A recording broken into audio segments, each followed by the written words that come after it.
Quand je repense à notre histoire, tout semblait parfait. Presque trop parfait. Je m'appelle Thomas, j'ai 42 ans. Et je vais vous raconter comment ma vie s'est effondrée après 12 ans de ce que je croyais être un mariage idéal. Sophie et moi, c'était le genre d'amour dont on fait des films. Vous savez, ces comédies romantiques où tout se passe comme dans un rêve. On s'est rencontrés à l'école d'architecture en 2010. Elle était venue présenter une conférence sur le marketing dans l'immobilier. Je me souviens encore de sa façon de parler, son assurance naturelle, ses gestes élégants. Elle portait un tailleur bleu marine et des escarpins rouges. Je n'oublierai jamais ces détails. À la fin de sa présentation, j'ai trouvé le courage de l'inviter à prendre un café. Elle a accepté avec ce sourire qui allait me faire tout oublier pendant des années. Notre histoire a démarré comme une évidence. 3 mois plus tard, on emménageait ensemble dans un petit appartement du 11e arrondissement de Paris. Sophie avait cette capacité incroyable à rendre chaque moment magique. Elle transformait nos dîners de pâtes en soirées romantiques, nos week-ends pluvieux en aventures cocon. C'était ces petites attentions qui me faisaient penser que j'étais l'homme le plus chanceux du monde. Notre mariage en 2012. Je revois encore chaque détail de cette journée. Plus de 200 invités, une cérémonie magnifique au bord de la mer en Bretagne. Sophie avait tout organisé à la perfection, comme toujours. Sa robe, les fleurs, la musique, tout était exactement comme elle l'avait imaginé. Même la météo semblait suivre son plan. Si seulement j'avais su que cette perfection était le premier signe de quelque chose de beaucoup plus sombre. Les années ont passé comme dans un rêve. Lucas est né en 2016, un petit garçon aux yeux rieurs comme sa mère. Puis Emma en 2018, notre princesse au caractère bien trempé. Sophie jonglait parfaitement entre sa carrière de consultante marketing et son rôle de mère. Et elle semblait avoir trouvé la recette miracle que tant de femmes cherchent. L'équilibre parfait entre vie professionnelle et vie familiale. Moi, en tant qu'architecte indépendant, je travaillais souvent de la maison, ce qui me permettait de m'occuper des enfants quand elle était en déplacement. On formait ce que tout le monde appelait le couple parfait. Nos amis nous enviaient, nos familles nous citaient en exemple. Notre routine quotidienne était réglée comme du papier à musique. Les matins, Sophie se levait toujours la première, à 6h30 précise. Elle préparait le petit déjeuner avant de partir au bureau, des pancakes pour Lucas. Il les voulait toujours avec du sirop d'érable, jamais autre chose. Des tartines à la confiture de fraises pour Emma, coupées en triangle, jamais en rectangle. Elle connaissait leurs moindres préférences, leurs petites manies. Le soir, quand elle rentrait, c'était l'heure des devoirs. Elle avait cette patience infinie avec Lucas qui détestait les mathématiques. Puis venait le moment des histoires avant de dormir, où elle donnait une voix différente à chaque personnage. Les week-ends étaient sacrés, pas de travail, pas d'écran, juste nous 4. On faisait des sorties en famille. Le zoo de Vincennes, Emma adorait les girafes. Le parc de la Villette pour les ateliers créatifs, des balades à vélo le long du canal Saint-Martin. Sophie prenait toujours des photos, des centaines de photos. Elle documentait chaque instant, chaque sourire, chaque moment de bonheur. Maintenant, je comprends pourquoi elle insistait tant pour garder des traces de tout. Ces photos n'étaient pas juste des souvenirs, c'étaient des preuves, des alibis parfaits pour sa double vie. Ce que je ne savais pas, c'est que Sophie avait une obsession étrange qui aurait dû me mettre la puce à l'oreille. Elle gérait seule tous ses déplacements professionnels. Absolument tout. Les réservations d'hôtel, les billets de train, les plannings. À l'époque, je trouvais ça normal. Après tout, elle était très organisée, presque maniaque dans sa façon de tout contrôler. Elle me disait toujours « Ne t'inquiète pas pour la logistique, je gère tout. » Et moi je lui faisais confiance. Une confiance aveugle, totale, absolue. Son agenda était sa Bible. Un grand carnet en cuir noir qu'elle gardait toujours près d'elle. Elle y notait tout, planifiait tout, jusqu'au moindre détail. Je la voyais parfois passer des heures à y écrire, à organiser ses semaines. Mais j'ai découvert plus tard qu'il y avait une raison à cette organisation militaire. Une raison qui allait faire voler en éclats notre vie parfaite. Une raison qui allait révéler que derrière cette façade de perfection se cachait le plus grand mensonge qu'on puisse imaginer. Mais, avant de vous révéler ce qui a tout déclenché, laissez-moi vous parler de ces fameux voyages d'affaires, ces absences qui rythmaient notre vie et qui cachaient une vérité que je n'aurais jamais pu imaginer. Même dans mes pires cauchemars, les voyages d'affaires de Sophie suivaient toujours le même schéma. Je pars pour 3 jours, mon amour. C'était sa phrase rituelle. Elle l'accompagnait toujours d'un baiser sur mon front et d'un câlin prolongé aux enfants. Son sac de voyage noir à roulettes, celui avec l'étiquette en cuir que je lui avais offerte pour nos 5 ans de mariage, était toujours prêt la veille au soir. Parfaitement plié, parfaitement organisé, comme elle. Au début, c'était un voyage par mois. Puis 2. Puis progressivement, ça s'est transformé en 1 semaine sur 2. Sophie expliquait que sa boîte se développait, qu'elle décrochait de nouveaux contrats partout en France. C'est une opportunité en or, me disait, elle, avec cet enthousiasme contagieux qui la caractérisait. Avec les primes de déplacement, on pourra s'offrir cette maison en Provence dont on rêve.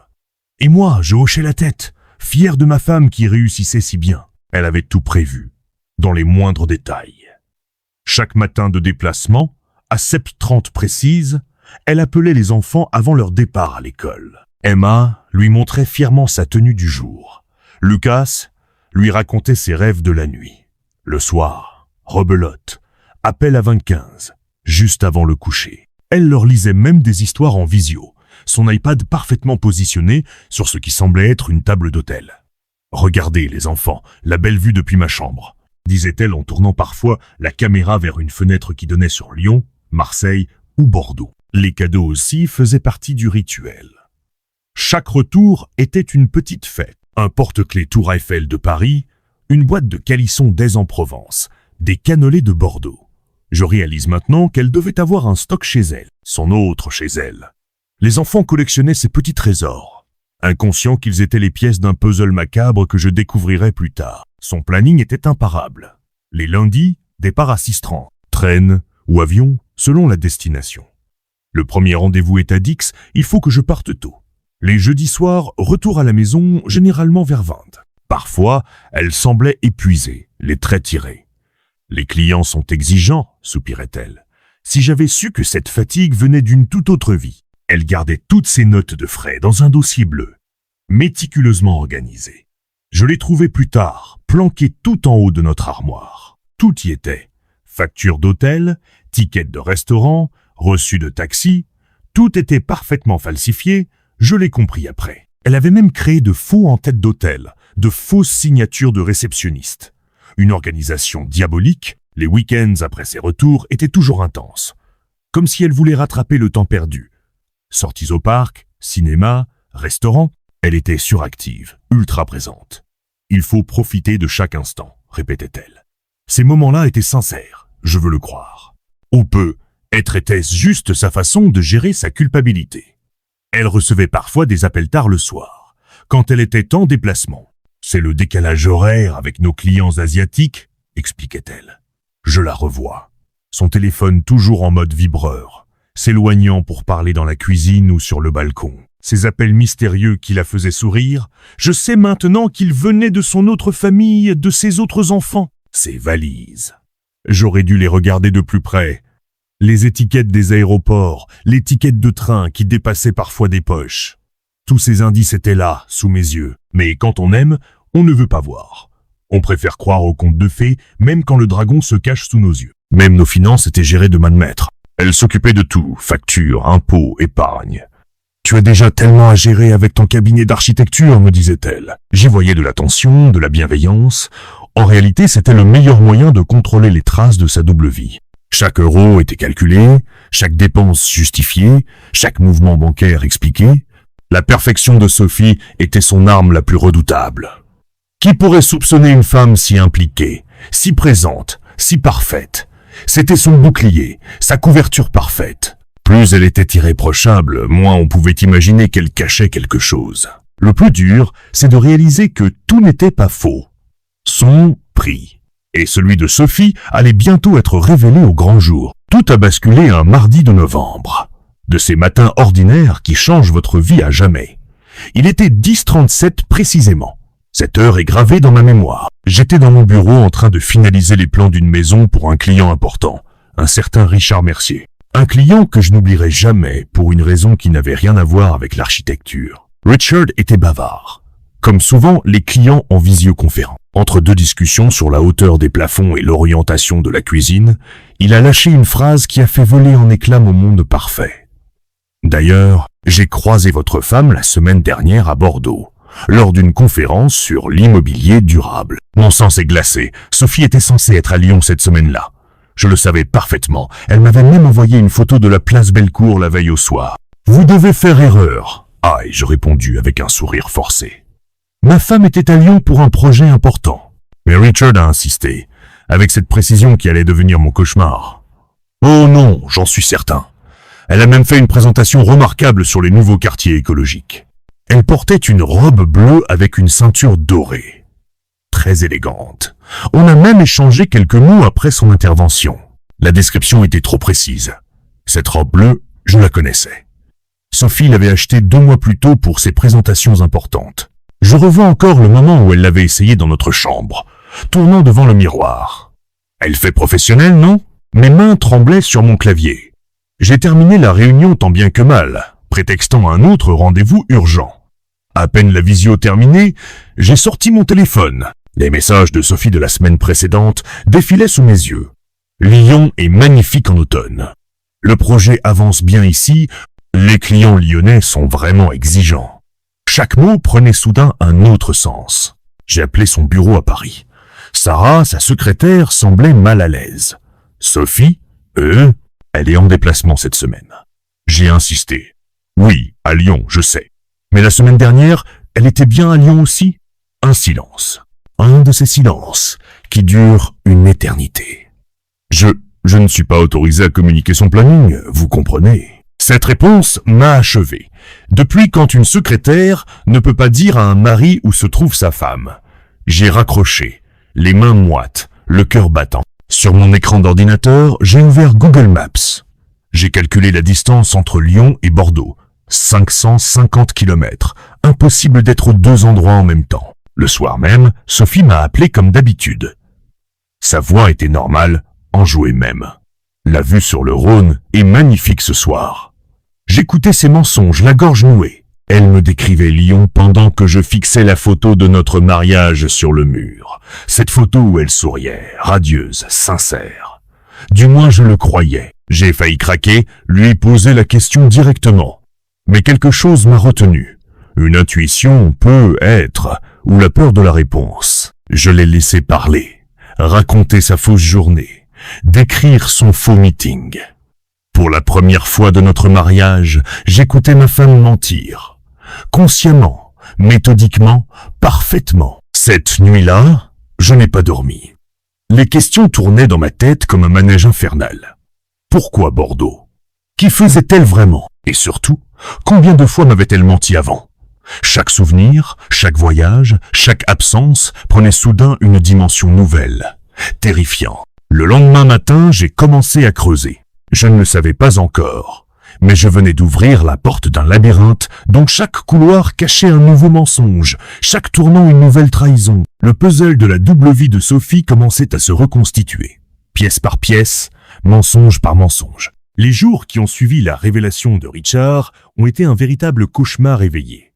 Je me suis transformé en détective amateur, épiant chaque détail, analysant chaque mot, chaque geste. L'architecte méthodique en moi s'est réveillé. J'ai commencé à tout noter, tout vérifier, comme si je construisais les plans d'une maison de mensonges. Premier élément suspect, les factures d'hôtel. J'ai attendu que Sophie parte en réunion pour fouiller dans son bureau. Son classeur de notes de frais était parfaitement organisé, trop parfaitement. Les factures étaient là, toutes classées par mois, par ville. Mais quelque chose clochait. J'ai appelé l'hôtel Mercure de Lyon où elle était censée séjourner régulièrement. Désolé monsieur, nous n'avons aucune trace de réservation au nom de Sophie Durand sur les 6 derniers mois. J'ai vérifié d'autres hôtels, d'autres villes. Même réponse. Les factures dans son classeur semblaient authentiques, avec leurs en-têtes officielles, leurs tampons. Mais c'étaient des faux parfaits. J'ai comparé avec une vraie facture d'hôtel de mes propres déplacements. La police de caractère était légèrement différente, presque imperceptible si on ne cherchait pas. Les photos qu'elle envoyait pendant ses voyages ont été ma deuxième piste. J'ai commencé à les examiner une par une sur mon ordinateur. La place Bellecour à Lyon, le vieux port de Marseille, la tour Eiffel. En apparence, tout semblait normal. Jusqu'à ce que je remarque que les métadonnées des photos avaient été effacées. Impossible de savoir où et quand elles avaient réellement été prises. Sophie, si peu douée en informatique d'habitude, avait pensé à ce détail technique. Ses tickets de train ont été l'indice suivant. Dans sa poubelle de bureau, j'ai trouvé un reçu SNCF froissé. Paris-Bordeaux, pas Paris-Lyon. La date correspondait exactement à son supposé déplacement à Lyon. Mon cœur s'est serré. Je me suis mis à éplucher nos relevés bancaires des derniers mois. Les transactions formaient un puzzle incohérent. Des retraits d'argent dans des villes où elles n'étaient pas censées être, des achats dans des commerces bordelais, alors qu'elles devaient être à Marseille. Son téléphone professionnel est devenu ma nouvelle obsession. Un soir, pendant qu'elle prenait sa douche, j'ai essayé de le déverrouiller. 6 tentatives avant de réussir. Le code, la date de naissance de nos enfants, mais à l'envers. Tellement Sophie, toujours dans le contrôle, même dans ses secrets. Ce que j'ai découvert m'a glacé le sang. 2 applications de messagerie distinctes, l'une visible sur l'écran d'accueil, l'autre cachée dans un dossier anodin nommé Archive 2019. Les incohérences s'accumulaient comme des grains de sable dans un sablier infernal. Son agenda professionnel ne correspondait jamais aux événements qu'elle prétendait couvrir. J'ai vérifié les dates des salons et conférences où elle était supposée intervenir. La moitié n'existait même pas. Elle avait créé un emploi du temps parallèle, une réalité alternative parfaitement construite. Même ses cartes de visite professionnelles cachaient un mystère. Dans un tiroir de son bureau, j'ai trouvé 2 versions différentes. Même nom, même entreprise, mais 2 numéros de téléphone distincts.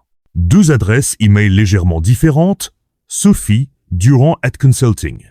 FR et S, Durand @ Consulting. FR, chaque découverte était comme un coup de poignard. Son ordinateur portable était verrouillé avec un mot de passe que je ne connaissais pas. Depuis quand les couples se cachent-ils leurs mots de passe? Mais l'historique du Wi-Fi de la maison ne mentait pas. Des connexions régulières à 3 du matin, quand elle était censée dormir dans un hôtel à l'autre bout de la France. Le plus troublant était être ses dépenses vestimentaires. Sophie avait toujours aimé la mode, mais j'ai découvert qu'elle achetait systématiquement ses tenues en double. 2 fois le même tailleur, 2 fois les mêmes chaussures, comme si elle devait maintenir 2 garde-robes identiques. Mais où? Pour qui? Chaque jour apportait son lot de nouvelles découvertes, de nouveaux mensonges. J'avais l'impression de vivre dans un film d'espionnage, sauf que l'espionne était la femme que j'aimais, la mère de mes enfants. La femme qui, pendant que je découvrais tout ça, continuait à m'envoyer des messages tendres et des photos de ses faux voyages d'affaires. La vérité se dessinait peu à peu, mais j'avais besoin d'une confirmation, d'une preuve irréfutable. C'est là que j'ai pris la décision qui allait tout changer. Engager un détective privé. Contacter un détective privé n'est pas une décision qu'on prend à la légère. Surtout quand on a passé 12 ans de sa vie à faire confiance à quelqu'un. Je me souviens encore de ce moment, assis dans ma voiture, sous la pluie, à fixer le numéro de téléphone griffonné sur un bout de papier. Antoine Mercier, détective privé. Une amie avocate me l'avait recommandé, le meilleur pour les affaires familiales, avait-elle dit avec un regard qui en disait long. Premier rendez-vous dans un café anonyme du 15e arrondissement. Antoine était tout sauf le cliché du détective. Costume bien taillé, regard vif, pas plus de 35 ans. « Racontez-moi tout », m'a-t-il dit en sortant un carnet Moleskine noir. Pendant 1 heure, j'ai déballé mes découvertes, mes doutes, mes angoisses. Il prenait des notes, hochait la tête, parfois fronçait les sourcils. À la fin, il a posé sa tasse de café. Il y a définitivement quelque chose. La question est, êtes-vous sûr de vouloir savoir? Le tarif était exorbitant, 1 500 € par semaine, plus les frais. J'ai signé sans hésiter. « On commence quand ?» Sa réponse m'a surpris. « On a déjà commencé. Pendant que vous parliez, mon associé a commencé les premières vérifications. Votre femme prend le train de 6h47 pour Bordeaux demain matin, n'est-ce pas? Les jours suivants ont été un enfer d'attente. Antoine m'envoyait des SMS codés. Le pigeon et dans le nid signifiait que Sophie était bien montée dans le train. La ruche est active indiquait qu'elle avait une activité suspecte. Je vivais une double vie moi aussi maintenant, souriant à ma femme le soir tout en recevant les rapports de sa filature la journée. Premier rapport après 3 jours. Sophie ne mettait jamais les pieds dans les bureaux où elle était censée travailler à Bordeaux. À la place, elle se rendait dans un quartier résidentiel calme, près du jardin public. Antoine m'a montré les premières photos.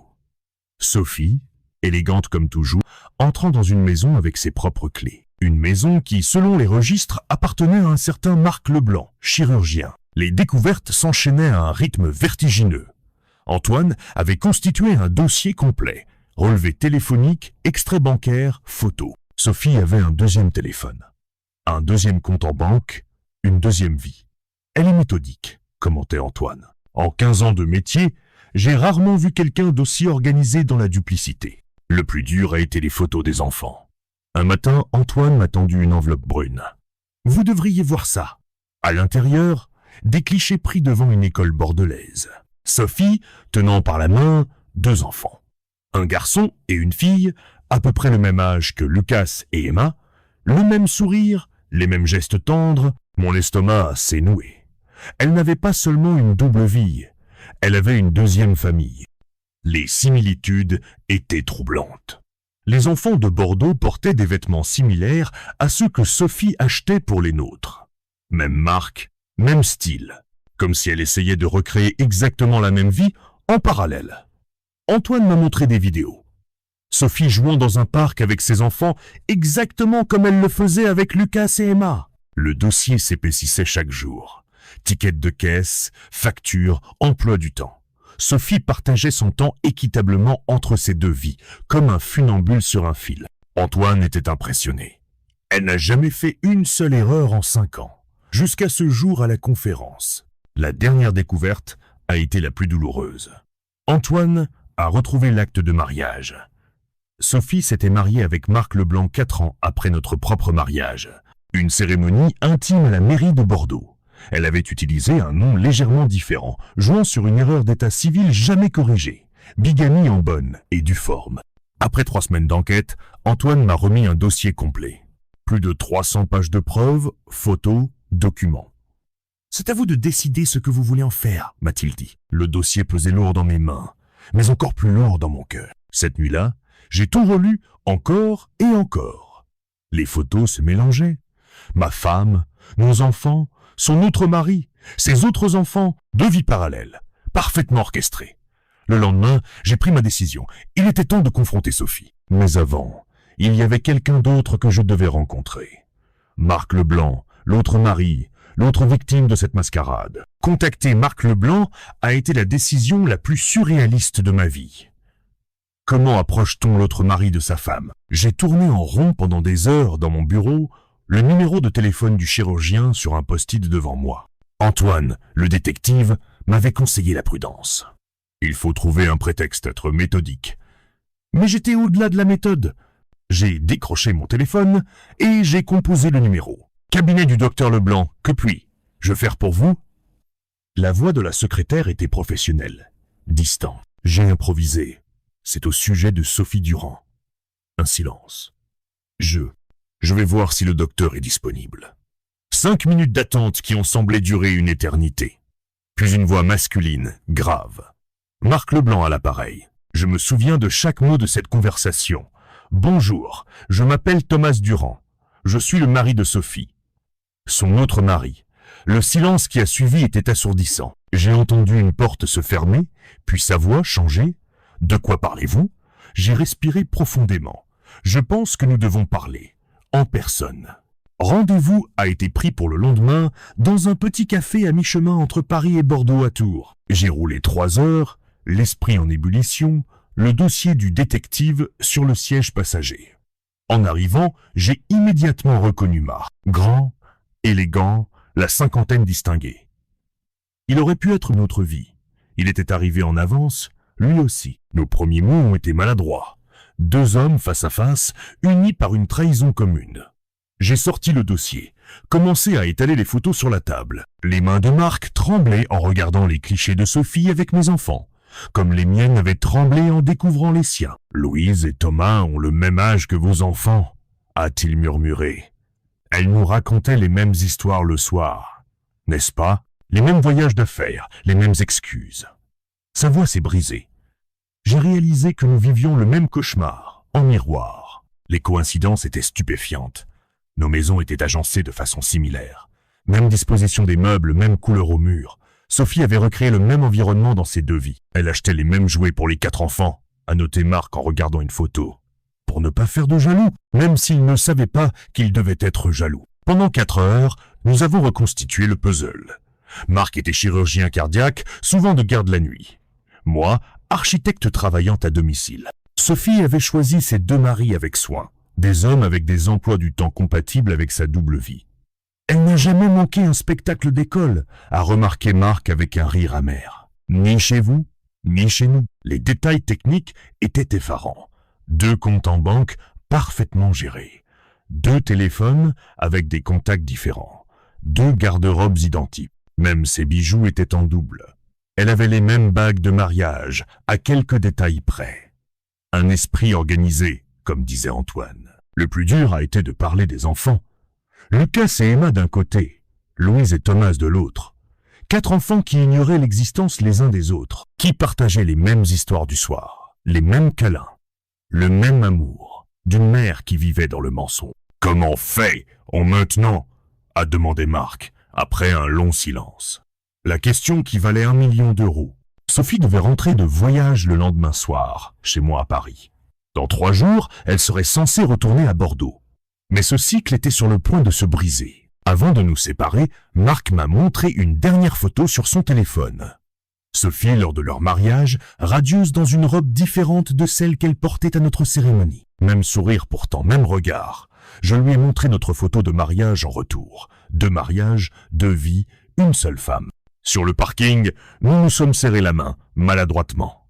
2 hommes unis dans la douleur, préparant la confrontation qui allait tout changer. « Je rentre voir mes enfants », a dit Marc. « Les vôtres, les nôtres. Cette situation est tellement... » Il n'a pas fini sa phrase. Il n'en avait pas besoin. Le retour vers Paris a été le plus long trajet de ma vie. Dans quelques heures, Sophie rentrerait à la maison, ignorant que sa double vie était sur le point d'exploser, que ces 2 mondes allaient enfin se rencontrer. Dans un choc dont personne ne sortirait indemne. Plus les jours passaient, plus les preuves s'accumulaient, rendant la réalité chaque jour plus insoutenable. Tout a commencé par une simple notification sur son iPad familial qu'elle avait oublié de déconnecter. Des centaines de photos ont soudainement afflué dans le cloud partagé. Des images d'une vie parallèle qui m'ont glacé le sang. Sophie, rayonnante, enlaçant 2 enfants que je n'avais jamais vus. Sophie, dans une maison inconnue, ouvrant des cadeaux de Noël. Sophie, embrassant un autre homme lors d'une fête d'anniversaire. Chaque photo était horodatée, géolocalisée à Bordeaux, formant une chronologie parfaite de sa trahison. Le détective privé a ensuite déterré des documents officiels encore plus accablants. Un 2e livret de famille, établi sous le nom de Sophie Martin, attestait de son mariage avec Marc et de la naissance de leurs 2 enfants. Les dates correspondaient exactement aux âges de Lucas et Emma. Elle avait même synchronisé ses grossesses, portant 4 enfants en l'espace de 2 ans. Ses finances révélaient un système minutieusement orchestré. 3 comptes bancaires secrets alimentaient sa vie bordelaise. Un compte courant pour les dépenses quotidiennes, un compte épargne substantiel et un compte joint avec son autre mari. Les relevés bancaires traçaient ses allers-retours entre les 2 villes, alternant restaurants parisiens et boutiques bordelaises. Dans un coffre-fort dont j'ignorais l'existence, j'ai découvert un véritable kit de double vie. Un 2e permis de conduire à son nom marital bordelais, des cartes de visite la présentant comme consultante indépendante et même une 2e carte vitale. Elle avait pensé à tout, jusqu'au moindre détail administratif. Les factures s'empilaient comme autant de preuves de sa double existence. Électricité, gaz, Internet, tout établi à son nom bordelais pour une adresse dans un quartier résidentiel calme. Le bail locatif, signé 3 mois après notre mariage, prouvait que cette mascarade durait depuis presque aussi longtemps que notre propre histoire. Le coup de grâce est venu de son téléphone professionnel qu'elle avait oublié de verrouiller un soir. Des milliers de messages échangés avec sa famille bordelaise révélaient l'intimité d'une vie parallèle. Les « je t'aime » envoyés à Marc, les conseils d'école pour leurs enfants, les projets de vacances, les disputes quotidiennes. Tout était là, authentique, normal, comme un miroir déformé de notre propre vie familiale. Même son réseau professionnel était dupé. Elle entretenait 2 profils LinkedIn distincts, un pour chaque identité, avec des connexions et des recommandations différentes. Sa société fictive, créée pour justifier ses déplacements, avait un site web crédible et des références réelles, soigneusement sélectionnées pour ne jamais croiser ces 2 mondes. L'appel téléphonique est arrivé tard dans la soirée. Pendant des heures, j'avais fixé ce numéro gribouillé sur un bout de papier, me demandant comment annoncer à un inconnu que sa vie entière reposait sur un mensonge. La voix qui a répondu était profonde, assurée, Docteur Martin à l'appareil. Mon cœur cognait si fort dans ma poitrine que j'en avais la nausée. Les mots sont sortis difficilement. Je suis Thomas Dubois, le mari de Sophie, votre femme. Le silence qui a suivi semblait interminable. J'entendais sa respiration devenir plus lourde, puis le bruit sourd d'une chaise qu'on tire brusquement. « Si c'est une plaisanterie, elle est de très mauvais goût », a-t-il finalement articulé d'une voix tremblante de colère contenue. « Je regrette, mais ce n'en est pas une. » Pendant près de 2 heures, nous avons échangé nos histoires, découvrant avec effroi les similitudes parfaites de nos vies respectives. Nous avons convenu de nous rencontrer le lendemain dans un petit café isolé à mi-chemin entre Paris et Bordeaux. L'endroit était aussi morne que la situation. Marc est arrivé le premier. Je l'ai reconnu instantanément. Grand, élégant, cheveux poivre et sel, exactement comme sur les photos trouvées dans le téléphone de Sophie. Nos regards se sont croisés, chargés du même désarroi, de la même incrédulité. Les premières minutes ont été glaciales. Nous nous sommes observés comme 2 fauves blessés, chacun jaugeant la douleur de l'autre. Le silence n'était rompu que par le bruit des tasses de café qu'on nous servait. C'est Marc qui a parlé en premier, sortant son portefeuille pour me montrer des photos de ses enfants, nos beaux enfants respectifs. Antoine et Julie, les jumeaux de Bordeaux, étaient le reflet troublant de Lucas et Emma. Même sourire éclatant, même fossette, même regard pétillant. Sophie avait créé 2 familles en miroir parfait. Au fil des heures, la tension s'est progressivement dissipée, laissant place à une étrange complicité. Nous avons partagé nos histoires, comparé nos souvenirs. Comment Sophie l'avait séduit lors d'une conférence médicale, exactement 3 mois après notre mariage. Comment elle jonglait avec une précision d'orfèvre entre ces 2 vies, inventant des voyages d'affaires, des séminaires, des formations. Chaque récit était une pièce supplémentaire dans ce puzzle macabre. Elle organise toujours une chasse aux œufs épiques pour Pâques, a murmuré Marc avec un sourire triste. Oui, et elle prépare son fameux gâteau au chocolat pour chaque anniversaire. Et j'ajoutais, réalisant que même nos traditions familiales les plus intimes n'étaient que des copies conformes, rejouées sur 2 scènes différentes. La confrontation s'est prolongée jusque tard dans la soirée. Nous avons découvert que Sophie utilisait les mêmes expressions tendres avec nos enfants, leur racontait les mêmes histoires, préparait les mêmes petits plats réconfortants. Elle gérait même leurs activités parascolaires de manière identique, piano le mercredi, natation le samedi. 2 vies parallèles orchestrées avec une précision terrifiante. Plus la discussion avançait, plus notre colère initiale se transformait en une forme de solidarité inattendue. Nous n'étions plus des rivaux, mais des victimes unies par une trahison commune. Nous devons agir ensemble, a déclaré Marc, son regard désormais déterminé. Pour les enfants, j'ai acquiescé, comprenant que notre alliance improbable était désormais nécessaire. Avant de nous séparer, nous avons échangé nos numéros et élaboré un plan d'action.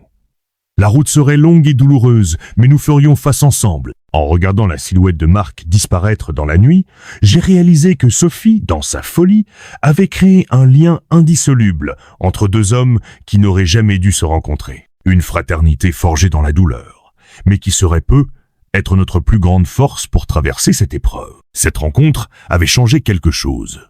Nous n'étions plus seuls face à l'incompréhensible. Désormais, nous avions un allié dans cette bataille qui s'annonçait.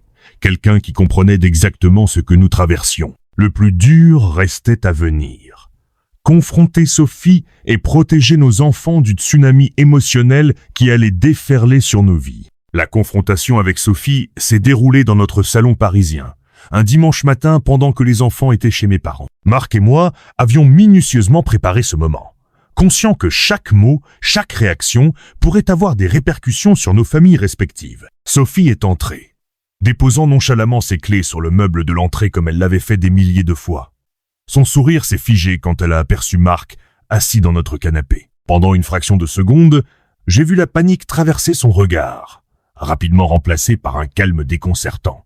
Elle n'a pas crié, n'a pas tenté de fuir. Au lieu de cela, elle s'est assise posément dans le fauteuil face à nous, croisant ses jambes comme si elle se préparait pour une réunion d'affaires ordinaire. « Je suppose que nous devions en arriver là », a-t-elle dit d'une voix étrangement sereine.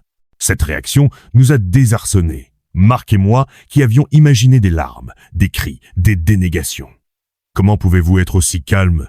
a explosé Marc, brisant le silence pesant qui s'était installé. Ce qui a suivi était surréaliste. Pendant près de 3 heures, Sophie nous a exposé sa vision des choses avec un détachement clinique qui donnait froid dans le dos. « J'aime 2 vies différentes », a-t-elle expliqué, comme si c'était la chose la plus naturelle du monde. « Avec toi, Thomas, j'ai cette vie parisienne dynamique, moderne. Avec Marc, c'est une autre facette de moi-même, plus provinciale, plus traditionnelle.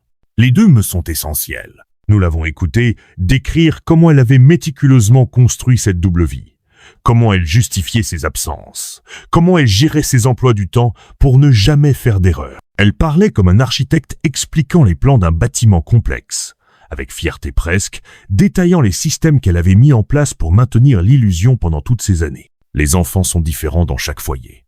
A-t-elle poursuivi, imperturbable.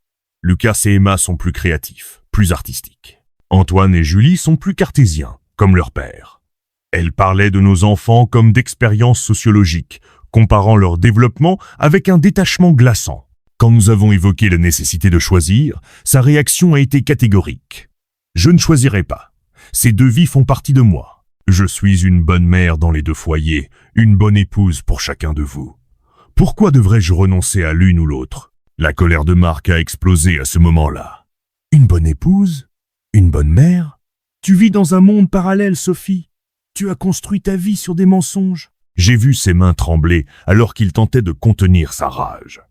Moi, j'étais paralysé par l'absence totale de remords dans ses yeux. Plus la confrontation avançait, plus il devenait évident que Sophie vivait dans une réalité alternative où sa double vie était non seulement acceptable, mais souhaitable. Elle a même suggéré que nous pourrions trouver un arrangement, continuer ainsi en toute connaissance de cause.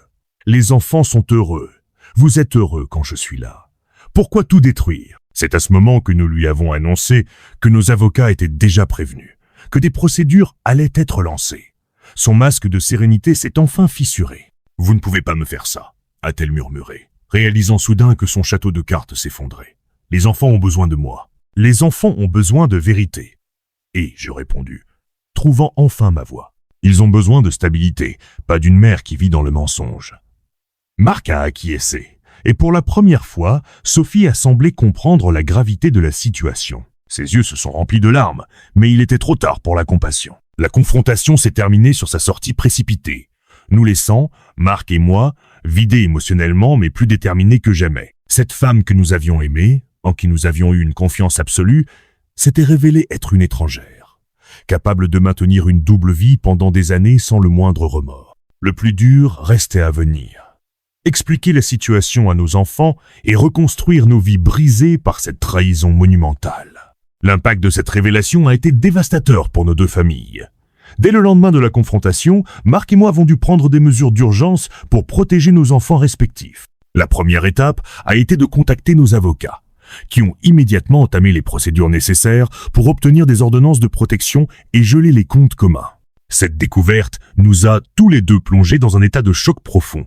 Je me réveillais la nuit, en sueur, revivant chaque moment passé avec Sophie, remettant en question chaque sourire, chaque « je t'aime » prononcé. Marc, de son côté, a dû prendre un congé de l'hôpital, incapable de se concentrer sur ses interventions chirurgicales. Nous nous appelions régulièrement, parfois au milieu de la nuit, pour nous soutenir mutuellement dans ces moments de doute intense.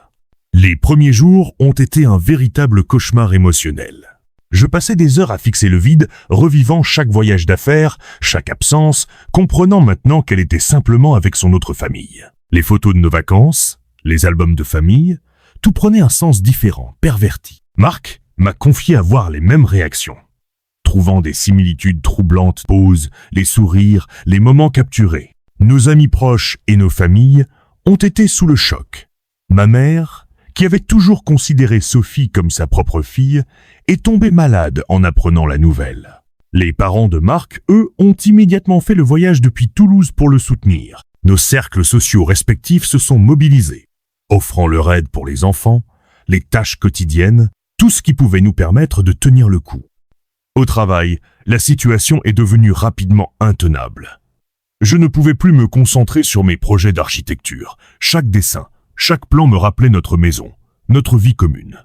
Marc a dû déléguer ses opérations à ses collègues, son métier de neurochirurgien exigeant une concentration totale qu'il ne pouvait plus garantir. Nos carrières, comme nos vies personnelles, étaient en suspens. Les nuits étaient les plus difficiles. Allongé dans notre lit conjugal, je revoyais Sophie préparer ses valises pour ses prétendus voyages d'affaires, imaginant maintenant qu'elle répétait exactement les mêmes gestes dans sa maison de Bordeaux. Marc m'a avoué avoir jeté tous les draps, incapable de dormir dans le lit qu'il avait partagé avec elle. Nous étions deux hommes brisés, tentant désespérément de maintenir une façade de normalité pour nos enfants. Financièrement, la situation est rapidement devenue complexe.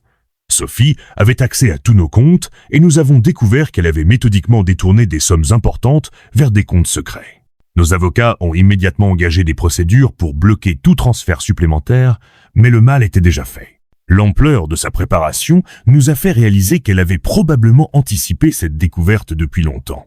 Les médecins nous ont diagnostiqué, à Marc et moi, un état de stress post-traumatique.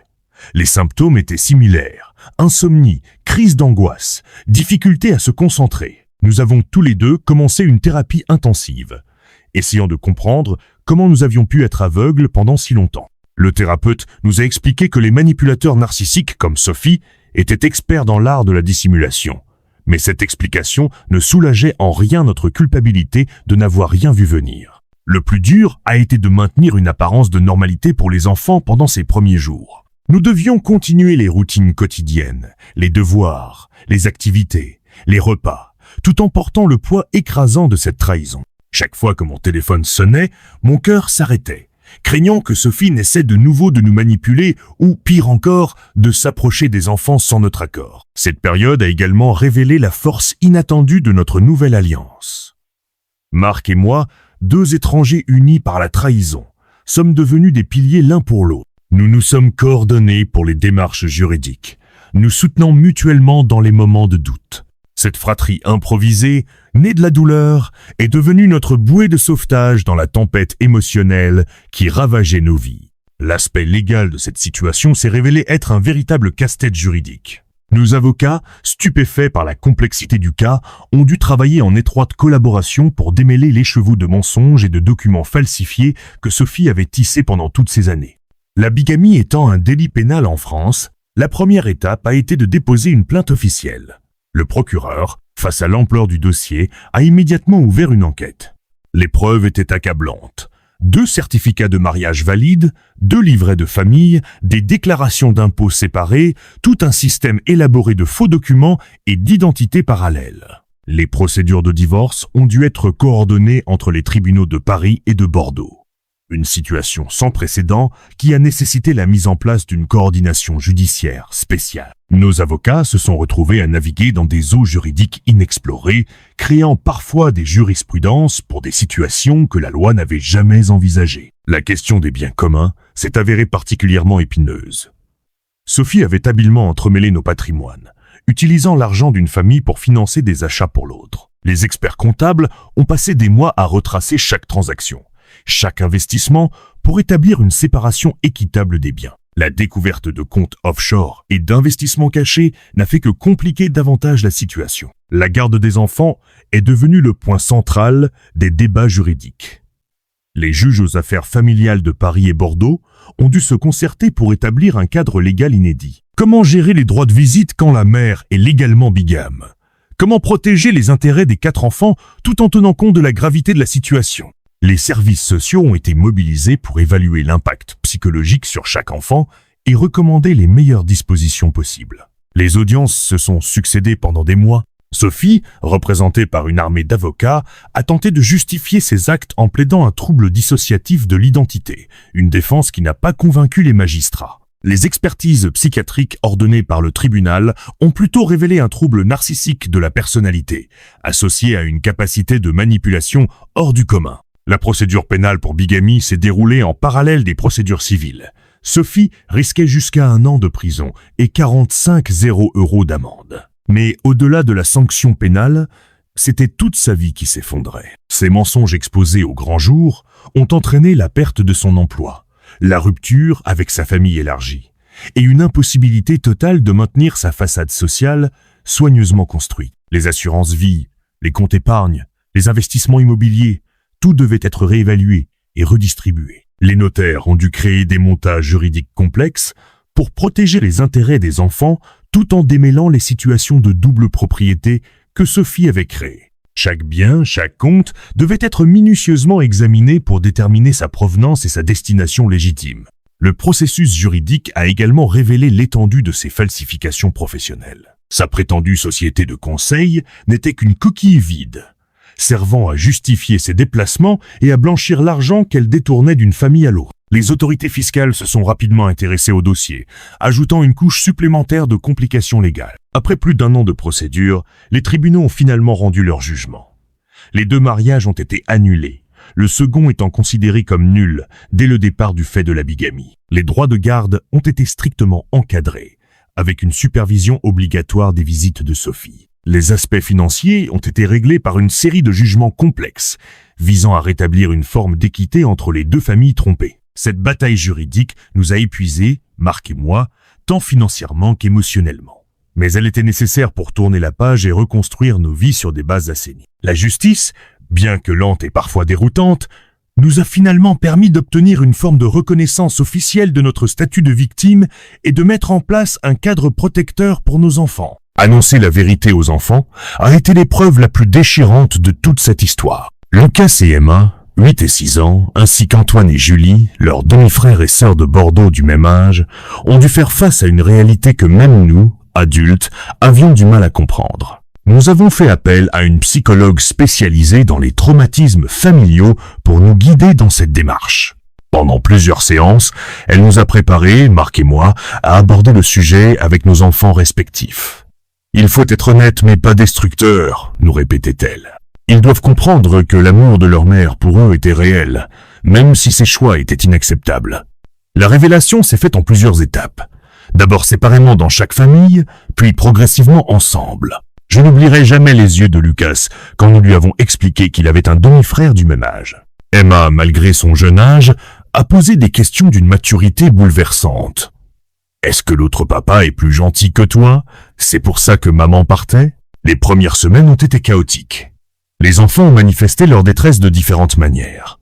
Lucas est devenu momentanément mutique, refusant de parler à qui que ce soit pendant plusieurs jours. Emma a développé des terreurs nocturnes, se réveillant en hurlant, persuadée que j'allais disparaître comme sa mère.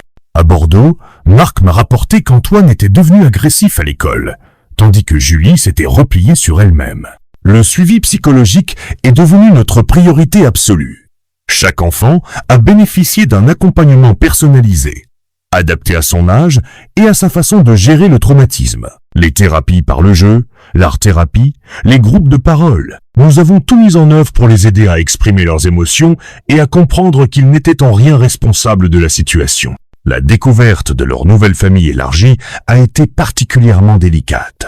Sur les conseils des thérapeutes, nous avons organisé une première rencontre dans un lieu neutre, un parc d'attractions, pour que les enfants puissent se découvrir dans un contexte ludique. Voir Lucas et Antoine se dévisager comme 2 reflets dans un miroir était surréaliste. Emma et Julie, après une timidité initiale, ont fini par jouer ensemble, unis par une complicité instinctive qui nous a tous émus. Les questions commençaient à fuser.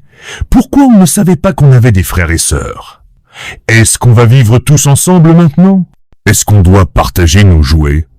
Chaque interrogation était comme un coup de poignard, nous rappelant l'ampleur du mensonge dans lequel ils avaient grandi. À l'école, la situation est devenue compliquée. Les rumeurs se sont répandues, les autres parents ont commencé à poser des questions. Nous avons dû rencontrer les enseignants, leur expliquer la situation pour qu'ils puissent être attentifs aux signes de détresse chez nos enfants. Certains camarades de classe se sont moqués, d'autres se sont éloignés. Comme si notre situation était contagieuse. Les anniversaires, les fêtes, les vacances, chaque événement familial est devenu un défi émotionnel. Comment célébrer sans raviver la douleur de l'absence maternelle? Comment créer de nouveaux rituels qui incluent cette famille élargie sans effacer les souvenirs du passé? Les thérapeutes nous ont aidés à établir de nouvelles traditions respectueuses de chaque enfant et de son histoire. Progressivement, une nouvelle dynamique s'est installée. Les enfants ont commencé à s'adapter, à créer des liens entre eux. Des week-ends alternés ont été organisés, permettant aux fratries de se connaître davantage. Parfois, leurs conversations nous surprenaient par leur profondeur. Toi aussi, maman te lisait cette histoire? Elle te faisait les mêmes câlins qu'à moi? Un an après la révélation, les progrès étaient visibles mais fragiles. Les cauchemars s'espaçaient, les crises de colère diminuaient. Les enfants avaient appris à parler de leurs deux familles avec plus de naturel, même si la douleur restait présente. Les thérapies continuaient, moins intensives, mais toujours nécessaires pour les accompagner dans ce processus de guérison à long terme. Cette épreuve a paradoxalement renforcé certains aspects de leur personnalité. Les thérapeutes ont noté une empathie accrue, une maturité précoce dans leur façon d'aborder les relations, comme si cette blessure précoce leur avait donné une compréhension plus profonde de la complexité des relations humaines. Aujourd'hui encore, chaque étape de leur développement nous rappelle l'importance d'un soutien constant et adapté. Les questions évoluent avec leur âge, devenant plus complexes, plus profondes. Notre rôle est de continuer à les accompagner, à leur fournir un cadre stable et sécurisant pour grandir malgré cette histoire hors du commun qui est désormais la leur. La reconstruction de nos vies s'est faite pas à pas, comme un patient qui réapprend à marcher après un grave accident. Chaque petite victoire était célébrée, chaque rechute surmontée avec la force de notre nouvelle réalité. La thérapie est devenue notre ancre, notre boussole dans cette tempête émotionnelle qui avait ravagé nos existences. Pour moi, les premiers mois ont été un brouillard de doutes et de questionnements. Comment avais-je pu être aussi aveugle? Les séances de thérapie individuelle m'ont aidé à comprendre que je n'étais pas responsable de la duplicité de Sophie. Mon thérapeute m'a appris à reconnaître les signes de manipulation, à comprendre les mécanismes qui m'avaient maintenu dans l'ignorance pendant si longtemps. Marc suivait un parcours parallèle avec son propre thérapeute à Bordeaux. Nous partagions nos découvertes, nos progrès, créant une forme de soutien mutuel inattendu. Nos conversations téléphoniques hebdomadaires sont devenues un rituel, une façon de nous rappeler que nous n'étions pas seuls dans cette épreuve. Cette fraternité imposée par les circonstances s'est transformée en une amitié sincère et profonde. La thérapie familiale a joué un rôle crucial dans notre reconstruction. Avec les enfants, nous avons appris à communiquer différemment, à exprimer nos émotions sans crainte. Les séances communes entre nos deux familles ont permis de tisser des liens, de créer une nouvelle forme de normalité. Les thérapeutes nous ont guidés dans l'établissement de nouveaux rituels familiaux, respectueux de chaque membre de cette famille recomposée d'une façon si particulière. La mise en place d'un nouveau système de garde a été un défi majeur. Comment organiser les visites, les vacances, les fêtes? Nous avons créé un calendrier complexe, tenant compte des besoins de chaque enfant, de leurs activités, de leurs désirs. Les premiers temps, chaque transition était une épreuve émotionnelle. Peu à peu, une routine s'est installée, offrant aux enfants la stabilité dont ils avaient désespérément besoin. Le travail est devenu une forme de thérapie en soi. Je me suis replongé dans mes projets d'architecture avec une nouvelle perspective, créant des espaces qui reflétaient cette idée de reconstruction, de renaissance. Marc a repris ses opérations chirurgicales, trouvant dans la précision de son métier un ancrage dans le présent. Nos carrières, un temps menacées par le chaos émotionnel, sont devenues des piliers de notre reconstruction. Les relations avec nos familles respectives ont également dû être repensées. Mes parents, d'abord effondrés par la trahison de celle qu'ils considéraient comme leur fille, ont progressivement appris à accueillir cette nouvelle configuration familiale. La mère de Marc, initialement réticente à l'idée de cette famille élargie, est devenue un soutien précieux pour tous les enfants, ne faisant aucune différence entre eux. Les leçons tirées de cette expérience sont gravées en nous. Nous avons appris que l'amour peut prendre des formes inattendues, que la famille ne se définit pas par les liens du sang, mais par la force des liens que nous choisissons de tisser. Les enfants nous ont montré une résilience extraordinaire, une capacité à aimer sans condition malgré les blessures. Sophie reste une présence fantomatique dans nos vies. Ces visites surveillées sont des moments de tension que nous apprenons à gérer. Les enfants comprennent progressivement qu'aimer leur mère n'efface pas ses actes, mais ne les définit pas non plus. C'est peu être la leçon la plus difficile et la plus importante de toute cette histoire. Aujourd'hui, 3 ans après la découverte, nos vies ont trouvé un nouvel équilibre. Les blessures ne sont pas totalement guéries. Le seront-elles jamais? Mais nous avons appris à vivre avec, à les transformer en force. Les enfants grandissent, portant en eux cette histoire unique qui, nous l'espérons, les rendra plus forts, plus empathiques. Marc et moi continuons notre thérapie. Moins fréquemment, mais toujours avec la même conviction. Nous savons que la reconstruction est un processus continu, que chaque étape de la vie de nos enfants apportera de nouveaux défis à surmonter. Mais nous ne sommes plus seuls. Cette famille atypique, née dans la douleur, est devenue notre plus grande force. La confiance, brisée de façon si spectaculaire, se reconstruit lentement dans nos nouvelles relations. Nous avons appris à être vigilants sans être paranoïaques, à faire confiance sans être naïfs. C'est un équilibre délicat, mais nécessaire pour avancer. Cette histoire nous a transformés, tous autant que nous sommes. Elle nous a appris que la vie peut nous surprendre de la façon la plus douloureuse qui soit, mais que c'est dans ces moments que nous découvrons notre véritable force. La reconstruction n'est pas un retour à la normale. Cette normale n'existe plus. C'est la création d'une nouvelle vie, différente mais peu, être plus authentique que celle d'avant.